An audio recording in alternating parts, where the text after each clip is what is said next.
आपल्या ठिकाणी आपलं स्वरूप असतं, आपलं साम्राज्य असतं, आपलीच मालमत्ता असते, आपला समूह असतो, आपण स्वतः मालक असतो आणि आपणच मिळविलेलं असतं, आपल्यासाठी असतं, त्याचा विनियोग आपणच घेणार असतो. तरी त्यात आपल्याला आनंद मिळविता येत नाही, सुखी आपण होत नाही. कारण काय? आपलं असून आपल्याला त्यात सुख मिळविता येत नाही, याला नेमकं कारण काय? अडथळे, दृष्टी दोष बाधती.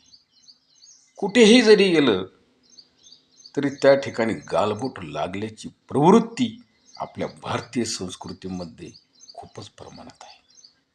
दोष देणे, द्वेष करणे, निंदा करणे, कुचेष्टा करणे, हा जो प्रकार आहे ना, हा आपल्या भारतीय संस्कृतीमध्ये इतका काही वाढीला पोहोचलेला आहे का त्याचे शिंतोडे अध्यात्मामध्ये सुद्धा शिरलेले आहे. राजकीय क्षेत्रामध्ये तर शिगडीक झाली, सामाजिक क्षेत्रात तर अगदी विडंबन झालं आणि जिथे पाहिलं तिथं खाजगी क्षेत्रामध्ये शिरकाव झाला.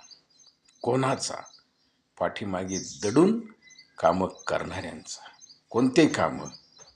हेच कामं बेढप प्रवृत्तीचे, चुकीच्या मार्गाने चालायचं आणि इतरांना कुठेतरी अडवायचं आणि त्यांचं असून त्यांना तो आनंद, ते सुख प्राप्त होऊ द्यायचं नाही. हे आपल्या भारतीय संस्कृतीमध्ये सर्वात खालच्या प्रवृत्तीची एक पद्धत झालेली आहे. यात ज्यावेळी बदल होईल त्याचवेळी तुमचे आपले अंतःकरण निर्मळ, स्वच्छ आणि सुंदर राहील. मनाने आपण मोकळे राहू. आपण ज्ञानी आहेत, हुशार आहे, विद्वान आहेत, पंडित आहे, आपल्याजवळ सर्व प्रकारचं चातुर्य आहे. पण आपल्यामध्ये हा जो दोष आहे, हा महाभारतापासून म्हणा किंवा रामायणापासून जशी सुरुवात झाली तशी आजपर्यंत काही कमी पडली नाही. थोडं सांभाळून घ्यायचं आता.